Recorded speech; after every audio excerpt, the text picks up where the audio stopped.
заметил такой вот интересный момент. Я как-то вот с города Атырау поехал в город Уральск 500 километров. И с собой захватил там 4 клиентов. Такой общая семья. Вот. И пока доехали, они все говорят, аман есен жетіп алсақ, аман сау жетіп алсақ.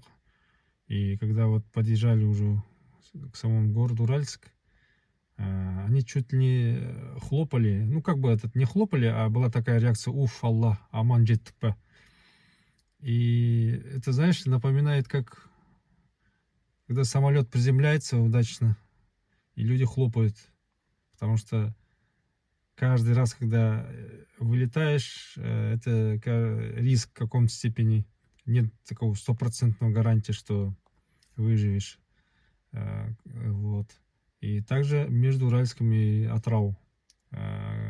Люди вот так, когда выезжают, ішіндегі дұғаларын, пісімәлелерін айтып, аман есен жетсек деп, садақаларын беріп, жаңағындай арнап сөйтіп шығады екен.